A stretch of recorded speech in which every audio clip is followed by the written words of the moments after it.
बार हम अपने जीवन में दूसरों को सही तरीके से समझे बिना ही उनके बारे में निर्णय ले लेते हैं और अपने रिश्तों को खराब करने लगते हैं। किसी भी रिश्ते को अच्छे से समझने के लिए हमें थोड़ा समय जरूर देना चाहिए। कहते हैं कि किसी भी रिश्ते की डोर तब कमजोर हो जाती है जब इंसान रिश्ते में उठने वाले सवालों के जवाब खुद ही बनाने लगते हैं। हम आशा करते हैं कि आज की ये वीडियो आपको रिश्तों को सही तरीके से समझने में मदद करेगी। एक बार एक 4 साल की छोटी बच्ची और उसकी माँ एक गार्डन में टहल रहे थे। बच्ची के हाथों में 2 सेब थे। तो उसकी माँ ने बच्ची से जाकर पूछा कि क्या तुम मुझे इन 2 सेबों में से एक सेब दोगी? माँ की ये बात सुनकर बच्ची थोड़ी देर के लिए शांत हो गई। फिर उसने जल्दी से एक सेब का एक टुकड़ा अपने दांतों से काट लिया और फिर दूसरे सेब का एक टुकड़ा भी अपने दांतों से काट लिया। बच्ची को ऐसा करते देख बच्ची की माँ थोड़ी मायूस हो गई।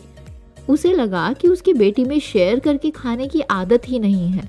जब वो मुझे अपनी चीज नहीं देना चाह रही है तो फिर वो किसी दूसरे को क्या देगी? बच्ची की माँ मायूस होकर भी मुस्कुरा रही थी ताकि बच्ची को बुरा ना लगे। तभी अचानक बच्ची ने उन दोनों सेबों में से एक सेब अपनी माँ की ओर करते हुए कहा, मम्मी आप ये वाला सेब खाओ क्योंकि ये ज्यादा मीठा है। बच्ची की ये बात सुनकर उसकी माँ बड़े अचंभे में पड़ गई।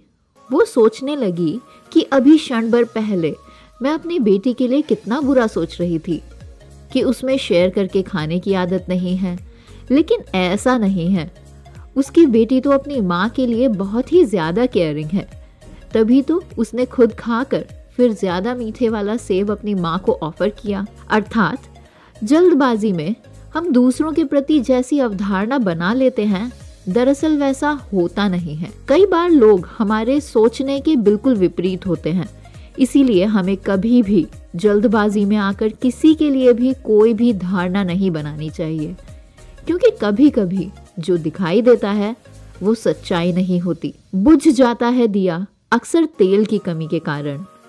हर बार कसूर हवाओं का नहीं होता। अगर ये स्टोरी आपको अच्छी लगी हो तो हमें नीचे कमेंट बॉक्स में कमेंट कर जरूर बताएं और सभी के साथ इसे शेयर भी जरूर करें।